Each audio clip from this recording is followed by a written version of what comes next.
there's something quietly mysterious about the moon. Even now, with all our knowledge and science, it still feels just out of reach, glowing softly above rooftops and oceans, following us gently through the night sky. It hangs there in silence, unchanged and eternal, yet full of stories it has never told. We've walked upon it, left our footprints in its dust, and pointed cameras at its lonely surface. And still, there are things about those moon landings that few people ever hear. Subtle choices, quiet gestures, hidden efforts that quietly shape the story behind the scenes.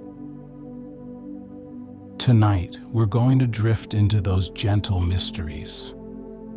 We'll explore the lesser-known layers of the Apollo missions, details that were whispered into static-filled headsets, quietly folded into mission plans, or simply overlooked by history's spotlight. These are the soft-spoken secrets of the moon landings. The quiet rehearsals in underwater tanks and empty deserts. The moments when astronauts strayed from the script. The engineers whose names never made the papers. The strange gaps in the film reels, and the quietly brilliant decisions that made the impossible feel effortless. Welcome to Sleepy Journeys, the podcast designed to lull you into a peaceful slumber with soothing stories through time, people, and wonder. Whether you're winding down after a long day or simply looking for a peaceful escape, you're in the right place. My name's Jack, and I'm so happy to have you here with me. Each night on Sleepy Journeys, we set off together on gentle adventures designed to soothe your mind and ease you into rest. You'll find journeys through history, comforting fairy tales, myths and folklore, inspiring famous figures, and the rich world of music history. Wherever your curiosity takes you, there's a dreamy Sleepy Journeys show for you. Tonight, we're going to explore the secrets of the moon landings, a softly unfolding story of hidden effort, quiet beauty, and the moon's enduring silence. And just before we fully drift off, if you're enjoying Sleepy Journeys, go ahead and tap follow or subscribe on whatever platform you're joining me on, and sign up to my newsletter at sleepyjourneys.com. That way, you won't miss any of my upcoming sleepy adventures. Now, take a deep breath and let's begin. Close your eyes, if they aren't already. Let the sound of the world around you melt away like heat from cooling metal. Imagine looking up into the deep velvet sky where the moon hangs quietly, large, luminous, and familiar. Think of all the people who have looked at that same moon, stretching across time and continents. And then think of those who stepped away from it too, for a few quiet days, floating between Earth and the lunar surface, suspended in a kind of stillness that very few ever know. They trained in silence. They carried mementos. They made decisions that would never be written down. And when they walked across that gray, dusty ground, some of what they saw, felt, and carried stayed with them, unspoken. Tonight, we'll walk alongside that silence. And maybe, if we listen gently enough, we'll hear what the moon has kept. Long before the first rocket left the launch pad, and long before footprints settled gently into lunar dust, there were rehearsals, quiet ones, far from cameras and crowds. In places where the horizon stretched wide, and the only sounds were wind and breath, astronauts practiced their careful movements, building a kind of muscle memory that would carry them one day across the moon's fragile surface. These were not dramatic stages or polished facilities. They were empty deserts, volcanic fields, and still underwater chambers, quiet mirrors of another world. In northern Arizona, not far from the rim of the Grand Canyon, lies a stretch of land marked by an ancient volcanic field. Here, among blackened rocks and open sky, astronauts walked slowly in bulky suits, testing their ability to move across uneven ground. The landscape, shaped by ancient eruptions, mimicked the moon's strange and unfamiliar terrain. There were no buildings, no signs, just miles of silence and stone. NASA quietly carved craters into the land using controlled explosives, designing a surface that would closely resemble what lay waiting on the moon. And in that still, dry place, future moonwalkers learned how to walk, fall, carry tools, and rise again. The sounds in these rehearsals were muffled, the crunch of boots against dusty ground, the low hum of breathing inside helmets, and the quiet murmurs of instruction passed through radios. It was a strange kind of theater, performed for no audience, repeated again and again, until each motion became second nature. Every scoop of soil, every swing of a hammer, every moment of balance and breath was logged and quietly improved. Even more surprising was how much time the astronauts spent underwater. In Houston and later in Florida, deep training pools became silent moonscapes, where neutral buoyancy offered the closest possible sensation to lunar gravity. Inside these vast pools, cool, echoing, and softly lit, astronauts practiced their tasks while suspended in water. Weighted tools were used to simulate the moon's lower gravity. The water pressed gently against their suits, slowing their movements, encouraging thoughtfulness and patience. Safety divers moved silently beside them, guiding, observing, and adjusting. Communication was constant, but hushed. Every motion was slow. Every task took time. One of the most serene elements of this underwater training was the way it changed the astronauts' sense of time. Minutes passed differently in that blue, filtered world. And in that slow passage, they learned how to conserve energy, how to think ahead, and how to breathe steadily, even when a tool drifted just out of reach. These quiet places, the volcanic plains of Arizona, the hidden pools of Texas, the makeshift moons carved from stone and water, were the first real steps to the moon. And though they never made headlines, these rehearsals shaped every moment that would follow. As the astronauts would later say, the moon felt familiar the moment they arrived. It was strange, yes, but not entirely unknown. Because somewhere, beneath a different sky, they had already walked there in silence and in shadows. Long before spacecraft rose through Earth's atmosphere, long before the hiss of oxygen flowed through astronaut suits or checklists were read aloud in hushed control rooms, the moon lived in the human imagination. It had no flag then, no footprints, only stories. Gentle, glowing, and constant, it has been with us always, stirring quiet wonder across generations. And when the Apollo program began, it carried with it not only science, but also something older, dreams drawn from myth, poetry, and the soft flicker of ancient starlight. The Apollo program was named with care. Apollo, the Greek god of light, music, and knowledge, was also a god of vision, a bringer of clarity. He was said to drive the chariot of the sun across the sky, casting radiance and illuminating truth. For those designing humanity's first missions to the moon, Apollo's name felt fitting. It whispered of brilliance, of exploration, of something bright and far-reaching. Yet few remember how the name was chosen in a quiet moment by NASA's Abe Silverstein, alone in his home, thumbing through books of mythology, looking for something noble, something gently timeless.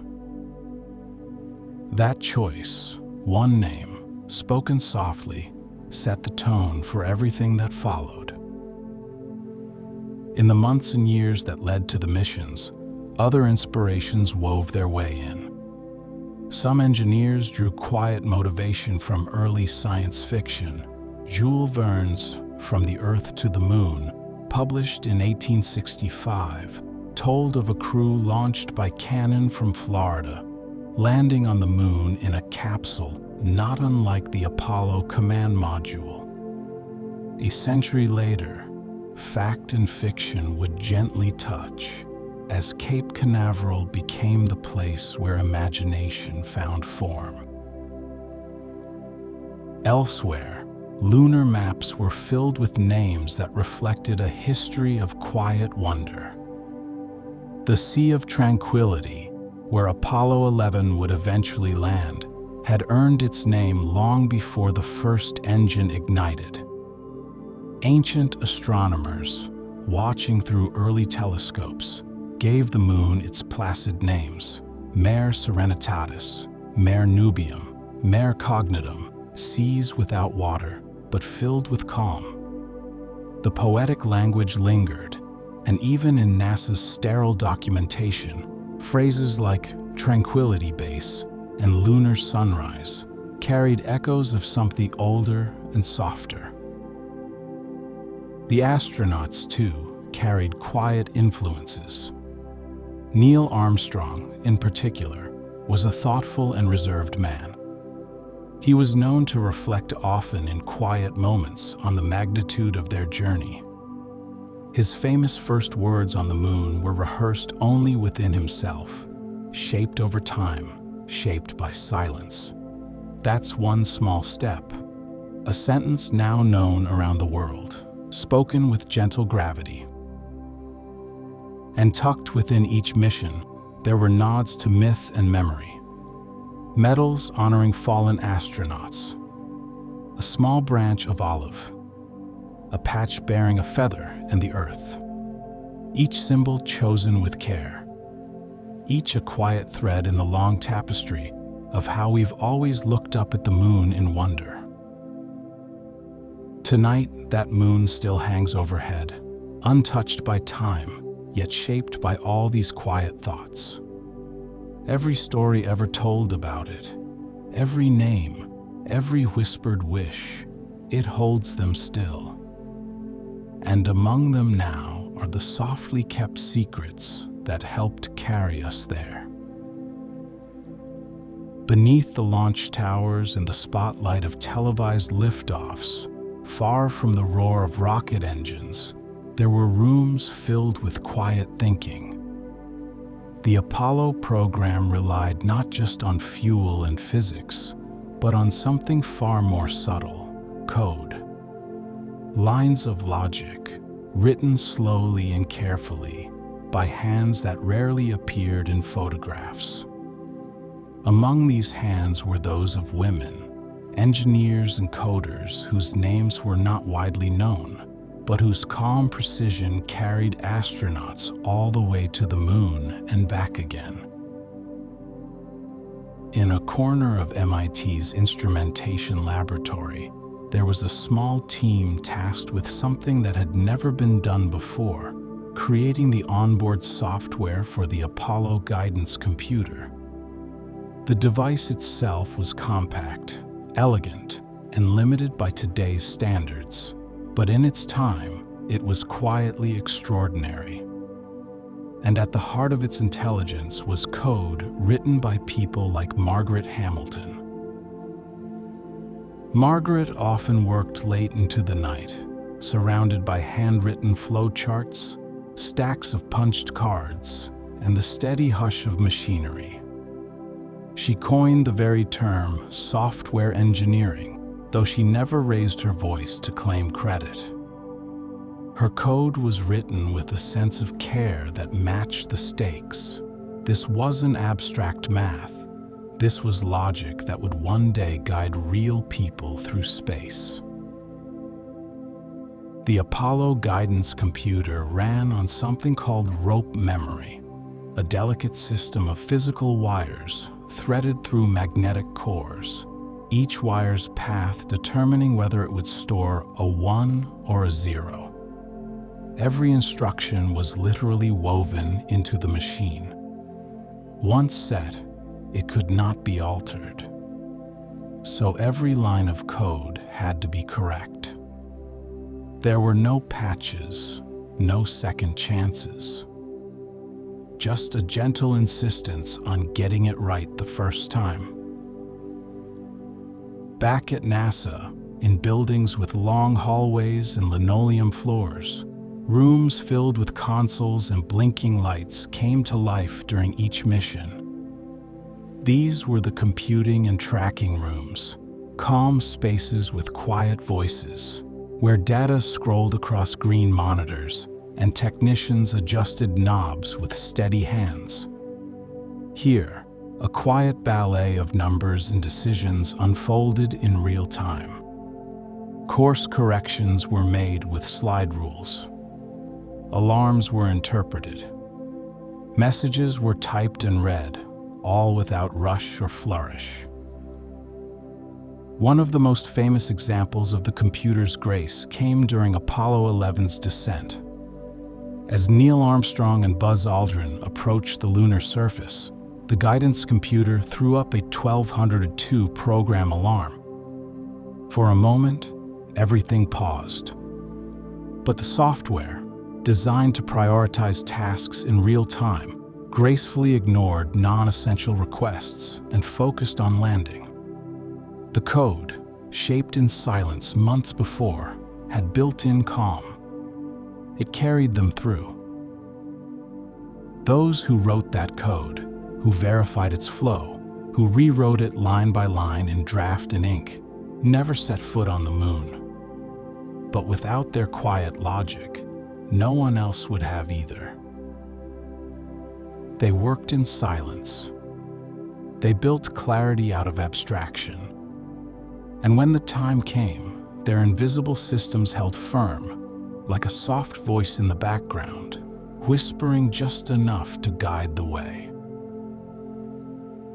The words spoken between Earth and the Moon traveled across nearly 250,000 miles, through silence, through vacuum, through space untouched by sound. And yet, in mission recordings, those voices reach us clearly, calm, steady, filled with purpose. What's often forgotten is how much quiet engineering was required to make that possible, how a global web of antennas, receivers, and deep space dishes worked together, all in quiet rhythm, to hold those conversations steady. At the core of this system was the manned spaceflight network, an intricate series of tracking stations and listening posts scattered across the globe. Often, they were quiet installations tucked into remote places, desert valleys, coastal hillsides, windswept plateaus. Their work was continuous but subdued, marked by blinking lights, the soft whir of radar dishes turning, and the low hum of signal processors pulling voices from the void. One of the most vital locations was the Madrid Deep Space Communications Complex, nestled in the Spanish countryside. Alongside it, similar stations in Goldstone, California, and near Canberra, Australia, formed what came to be known as the Deep Space Network. Together, these three sites formed a seamless ring of listening, each one gently picking up where the others left off, ensuring that as the Earth rotated, no voice was lost, no signal fell into shadow. As the astronauts orbited the moon or coasted through the dark stretch between worlds, these stations reached out with patient persistence. Radio waves moved outward at the speed of light, then returned just a fraction of a second later, carrying words that seemed ordinary on the surface. "Eagle has landed. Houston, we have a problem. Roger that." But behind each message was a quiet miracle: the alignment of antennas, the steadiness of signal, the filtering out of noise. Technicians and radio specialists at each ground station worked in stillness.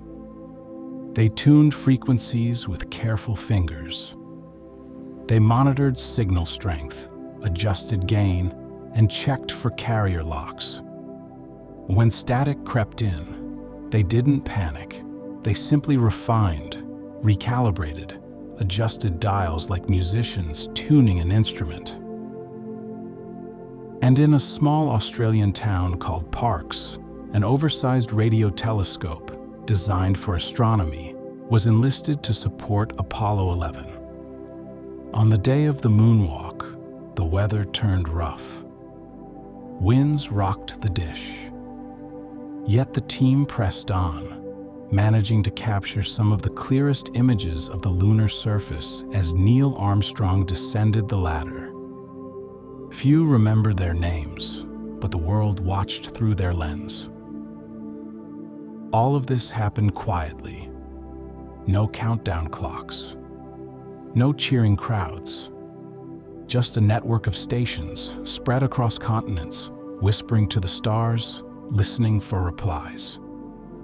The voices we hear on those recordings, so calm, so close, they owe everything to this network of quiet guardians on Earth.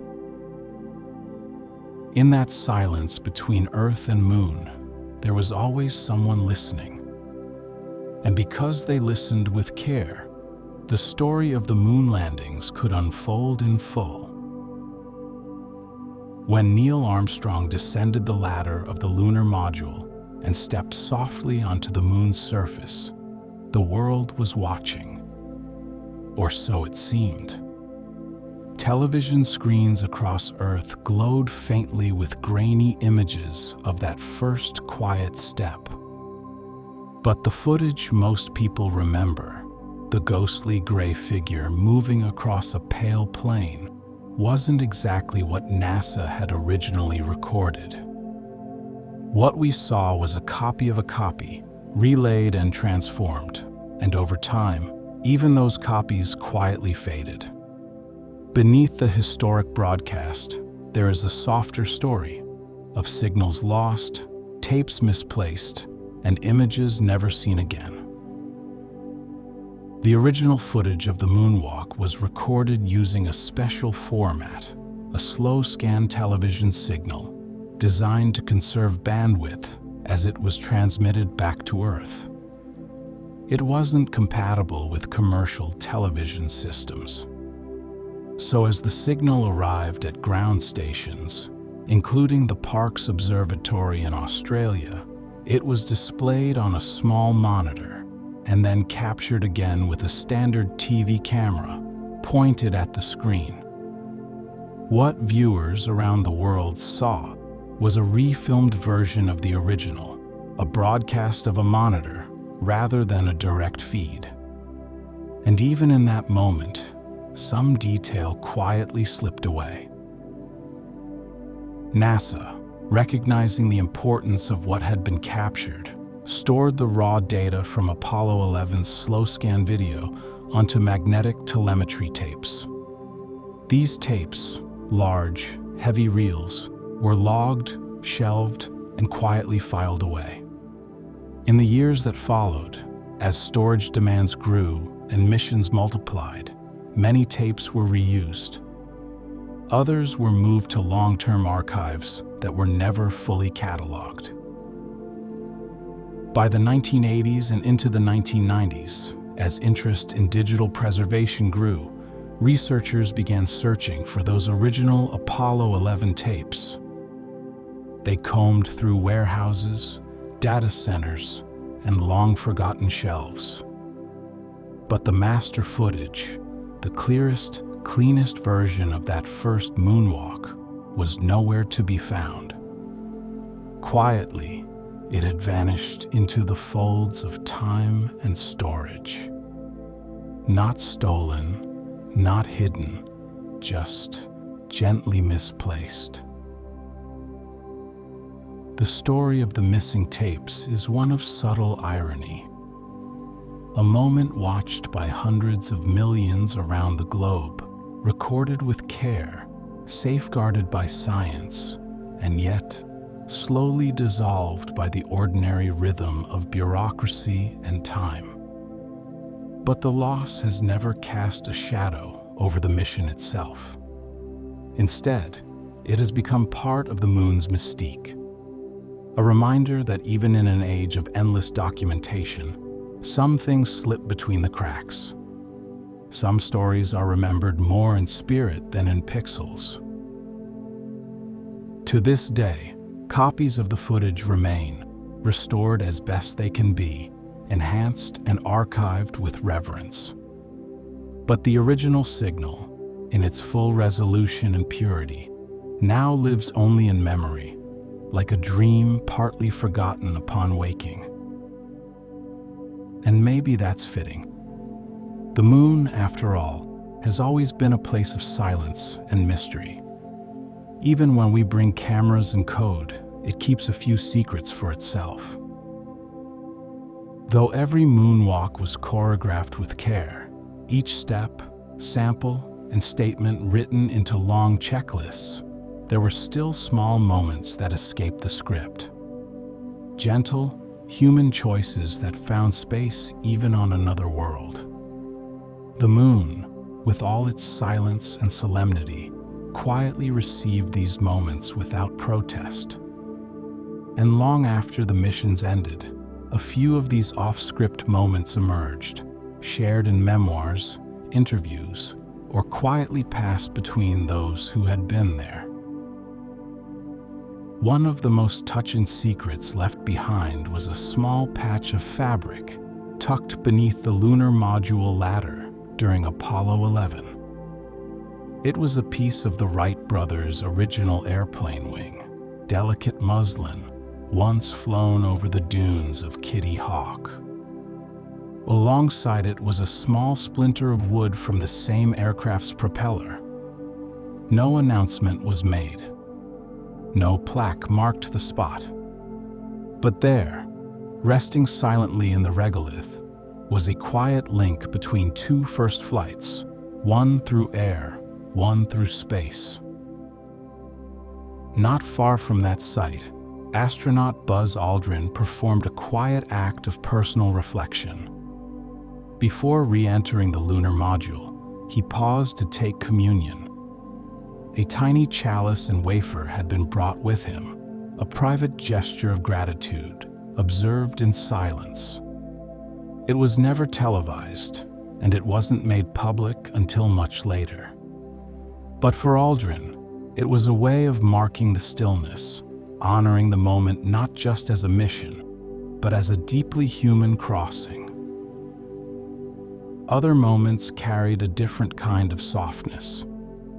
During Apollo 16, Charles Duke left a photograph of his family on the surface.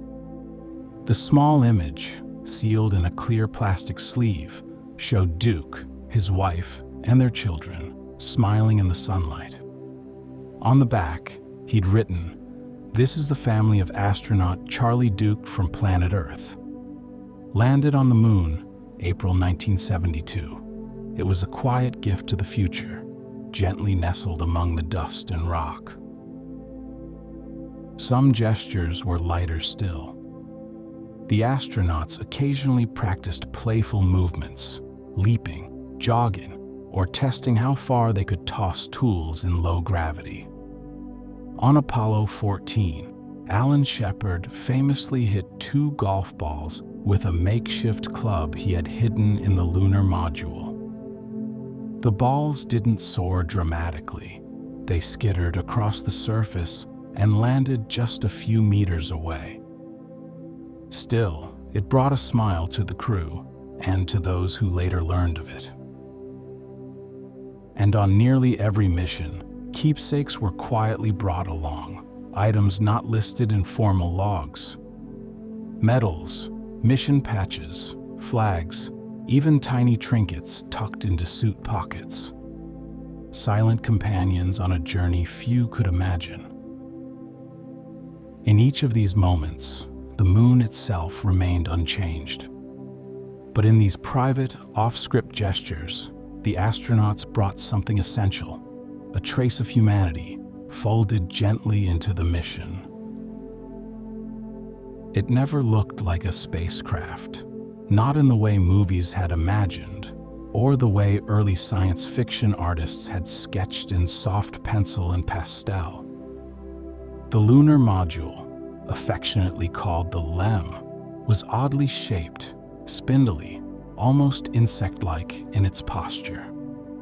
It drifted, settled, and balanced gently on the moon's surface like a piece of folded foil held aloft by thought alone. In that fragile form lay one of the quietest triumphs of the Apollo era. It was the first human-made craft designed to operate entirely in the vacuum of space. It didn't need to be aerodynamic or to return to Earth. It only had to descend, support, and rise again, quietly and dependably, on a world without air. The design came from minds working in gentle confidence. At Grumman Aircraft Engineering in New York, engineers worked quietly, patiently, solving problems that had no precedent. The LEM had to be as light as possible. Every extra ounce meant more fuel, more risk. So its walls were paper-thin in places. So thin, in fact, that a strong push from the inside could dent them. But every panel was crafted with intention, every rivet placed by hand. Inside, the space was small, barely enough room for 2 suited astronauts to stand. There were no seats. The crew would remain upright, supported by straps and loops. Switches and displays lined the walls, and beneath the floor, a delicate landing radar scanned the surface, helping guide the final approach. There was no luxury, no smooth curves or decorative panels, only quiet function. What made the LEM quietly brilliant was its dual nature. The lower stage, the descent module, carried the astronauts down to the moon and remained there, a silent witness. The upper stage, the ascent module, carried them back to orbit, using a tiny engine that had never been tested in space before it had to perform. There was no backup, no second try, but it worked every time, without fail. The legs of the LM were built to absorb shock. Their pads, like wide golden saucers, pressed softly into the lunar dust. Above them, wrapped in mylar and Kapton film, the body shimmered in sunlight, its crinkled surface more like a weather blanket than an engineered shell. And yet, it endured. It protected. It held life steady in a place where no life had ever been. Engineers often spoke of it with affection. They called it the bug, the spider, the tinfoil taxi, but beneath those names was respect. The lunar module represented something rare in engineering, a machine built for one quiet moment and never for glory. When the astronauts climbed aboard for their descent, they were met with simplicity. Every button, every dial had been placed with their hands in mind. The engine beneath them made no roar, just a steady push, the sound masked by suits and silence. And when it landed, softly, on the gray surface, there was no celebration. Just a breath held, then released. Houston, Tranquility Base here. The Eagle has landed. A fragile machine, a perfect landing, and the quiet brilliance of something built to carry us there and back again. There are parts of the Apollo story that rarely make it into documentaries or school books, elements that sit just behind the spotlight, softly holding everything in place. These were the quiet inventions, the humble systems that kept the spacecraft whole, the astronauts safe, and the mission quietly moving forward. Take, for example, the heat shield. When a command module returned from the moon, it had to plunge back into Earth's atmosphere at over 24,000 miles per hour.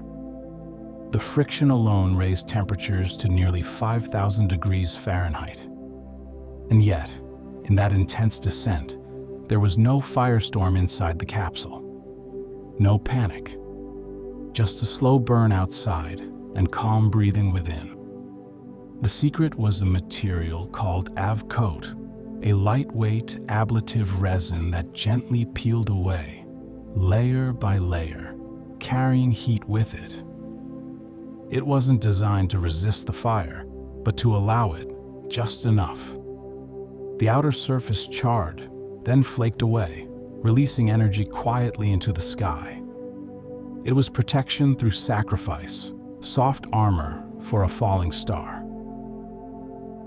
And then there were the suits. The Apollo spacesuits were more than uniforms. They were miniature spacecraft, wrapped around the body, built to endure vacuum, radiation, and silence. Each one was sewn by hand, often by seamstresses who had once worked on lingerie and high-altitude pressure garments. They stitched with precision so fine that a misaligned seam could mean disaster. Each suit had to be perfect. Under the bright white outer layers were 21 separate components: thermal layers, restraint layers, pressure bladders, and soft comfort linings. Tubes ran through the torso, carrying cooling water. The gloves, specially fitted to each astronaut's hand, allowed for both dexterity and warmth.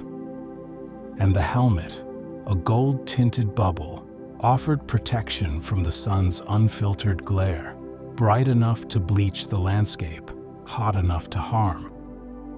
Inside the suit, every breath was filtered, every heartbeat monitored. And yet, to the astronauts, the suits simply became part of them, tools to move, to explore, to float among the dust.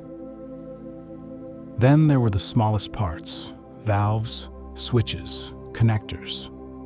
Some no bigger than a coin. One example: the quick disconnect couplings in the life support system. These little pieces had to hold firm under pressure, in zero gravity, while allowing astronauts to move freely. The tolerances were narrow. The testing was rigorous. Each click had to mean safety. And it did. There was elegance in all of it. Every solution was shaped by quiet questions. How do we make this lighter, safer, simpler? How do we keep it working when there's nothing around it but stars? The answers came in soft meetings, scribbled sketches, and late-night adjustments. They came from machinists, chemists, seamstresses, and students. From 1,000 calm contributors, each tending their part of the mission like a gardener tending a single branch. And when the astronauts stepped onto the moon, when they looked up at Earth, cradled in the sky, they were held by those unseen pieces, the silent ones, the ones that worked and kept working all the way home. After the first footsteps were gently pressed into lunar dust, the world's gaze began to turn elsewhere. Apollo 11 had captured the imagination of millions, its images broadcast into homes, its phrases remembered, its crew welcomed back as heroes. But the moon was not finished receiving visitors. Over the next several years, other missions quietly followed, each with its own calm story, its own patch of gray soil, its own long shadows stretched across untouched plains. These journeys, though quieter in history's telling, were no less graceful. Apollo 12 came just 4 months after Apollo 11. Its crew, Pete Conrad, Alan Bean, and Richard Gordon, brought with them a sense of quiet confidence and a spark of personality. Their landing site, Oceanus Procellarum, the Ocean of Storms, was chosen near the remains of an earlier robotic lander, Surveyor 3. In a feat of gentle precision, their lunar module, Intrepid, touched down just 600 feet from the old probe. The astronauts moved through their tasks with ease, collecting soil samples, deploying instruments, and even visiting Surveyor to remove a small piece for study back on Earth. Though their mission was rich with science, it also had its moments of humor. When Pete Conrad, who was noticeably shorter than Neil Armstrong, stepped onto the surface, he chuckled and said, "That may have been a small one for Neil, but that's a long one for me." It was unscripted, spontaneous, a reminder that even among great achievement, there was space for joy. Apollo 14 came next. It followed the near tragedy of Apollo 13, and its success brought a quiet sigh of relief across mission control. Alan Shepard, commander of the mission, had once been grounded by health concerns. Now, he walked softly across the Fra Mauro highlands, taking in the subtle beauty of the lunar surface. With him was Edgar Mitchell, a contemplative explorer who would later reflect deeply on the emotional impact of seeing Earth from the moon. Their journey was slow and deliberate. They climbed ridges, studied rolling slopes, and deployed seismometers to listen for the moon's inner voice. At one point, Shepard famously swung a makeshift golf club, sending 2 golf balls arcing gently into the low-gravity horizon.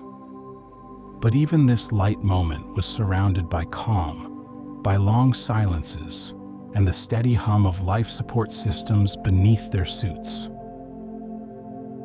Apollo 15, 16, and 17 each added layers of quiet complexity. The lunar rover was introduced, unfolding like a soft accordion and allowing astronauts to drive slowly across wider expanses of the moon. They visited craters, collected rare rock samples, and deployed experiments that would continue to work long after the astronauts had departed. Each mission pushed gently outward, widening the map of human exploration mile by silent mile. The crews of these later missions didn't return to ticker-tape parades or endless interviews. Their names did not enter textbooks with the same permanence. But their footprints remain, and the quiet achievements they left behind still echo in the dust. Each landing was a whisper rather than a shout, but the moon received them all the same, with stillness, with silence, and with space for each new story. Tucked quietly within the folds of moon landing history is a curious shadow, a whispered tale of a mission that never quite was. Apollo 20, as it appears in some corners of the internet and in softly spoken conversations among space enthusiasts, is a story without official record, and yet one that lingers like moonlight in memory. It lives in the space between fact and fiction, where forgotten plans become legends, and legends take on gentle lives of their own. Officially, NASA's Apollo program ended with Apollo 17. Originally, more missions had been planned. Apollo 18, 19, and 20 were once penciled onto flight manifests, their objectives mapped, their payloads considered. But as budgets tightened and public attention shifted, those final flights were quietly canceled. The spacecraft were partially built, the plans partially written, but the rockets would never leave Earth. There were no countdowns, no farewells, just silence where journeys might have been. And yet, in the early 2000s, a strange story began to surface, online, then passed between curious minds. It told of a secret Apollo 20 mission, launched quietly in the mid-1970s, long after the official program had ended. The tale described a clandestine international effort, Americans and Soviets working together to visit the far side of the moon. Their target, according to the legend, was a mysterious object, an alien spacecraft embedded in a lunar crater. The crew, the story claimed, filmed what they found and returned with secrets never shared.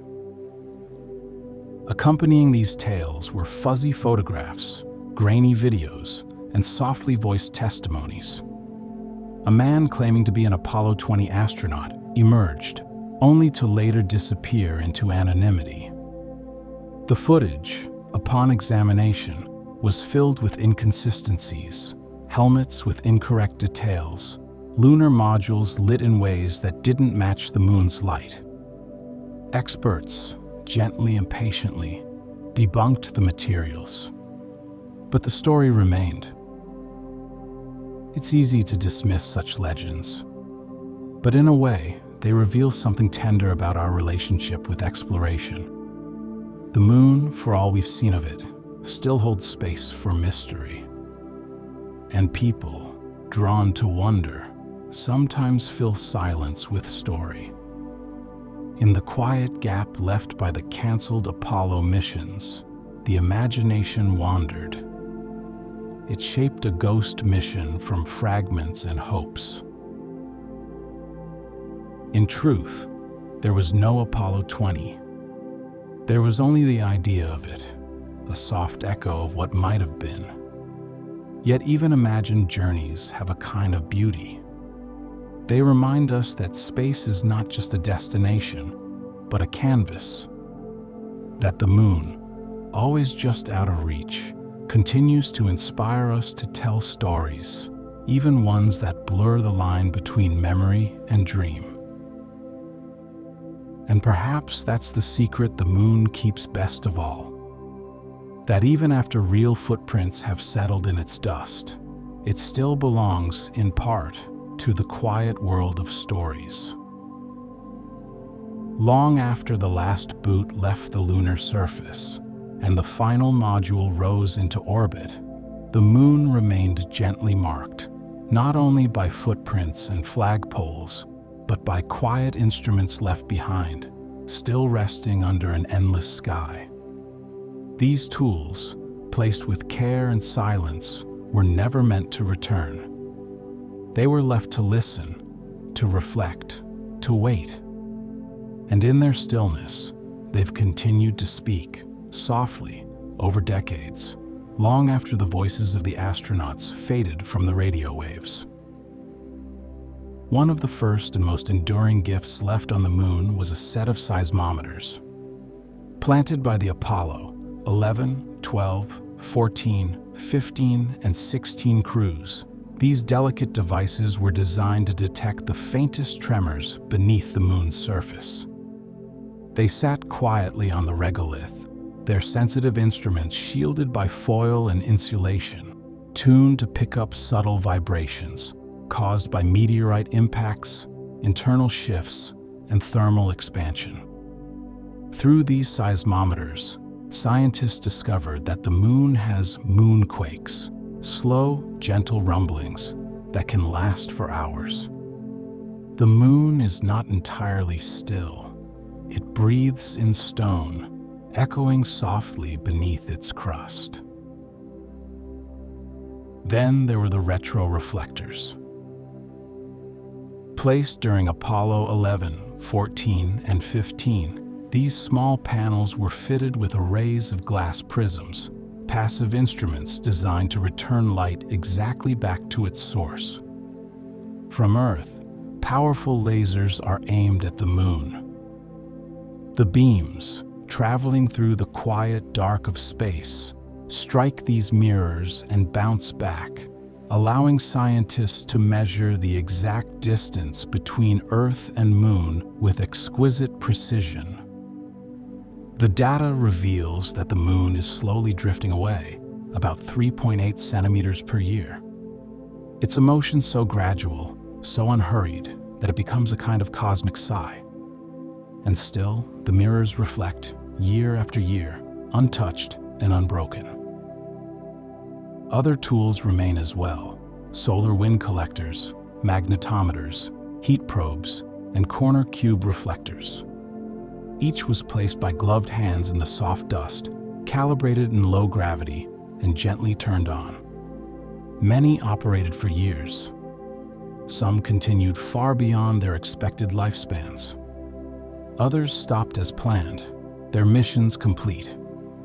But all of them, in one way or another, remain. Even now, if you could stand upon the moon's surface and walk slowly past Tranquility Base or the Hadley Rill, you would find these artifacts resting in the silence. The foil still shimmers under the unfiltered sunlight. The cables still snake out like frozen tendrils across the dust. And the instruments, though long dormant, still seem to listen. There is no wind on the moon to cover them, no rain to rust them, no soil to bury them. They remain as they were, paused in perfect stillness, like scientific cairns marking a path once taken. Even now, the moon still draws our gaze. It rises quietly in the sky, as it always has, reflecting sunlight in soft, steady tones. It simply glows, distant yet familiar, always watching. And despite all we've learned, all we've sent and seen, the moon still feels like a place of dreaming, a gentle mirror for the questions we carry. The Apollo missions brought us there through careful planning, precise engineering, and immense effort. But alongside the science and the structure were quiet moments, things unrecorded, things remembered only in fragments. These are the things that stay with us. The quiet glance from an astronaut as they looked back toward Earth. The calm voice reading from a checklist while floating above a world without sound. The silence that followed the first footprint, and the stillness that lingered long after. We remember those moments, not because they were loud or grand, but because they touched something deeply human, something soft, something longing. Even those who have never left Earth carry a quiet piece of the moon inside them. It's there in stories told at bedtime, in paintings of night skies, in music that swells and fades like the tides. It's in poems whispered beneath blankets, and in the hush that falls over a room when someone says, Can you see the moon tonight? It's in the way we pause to look up, as though expecting to see something new each time. The secrets of the moon landings, those quiet corners of the story, remind us that exploration is never just about destination. It's about the small choices made in silence, the gentle bravery of doing something for the first time, and the way memories settle like dust in places we've only just touched.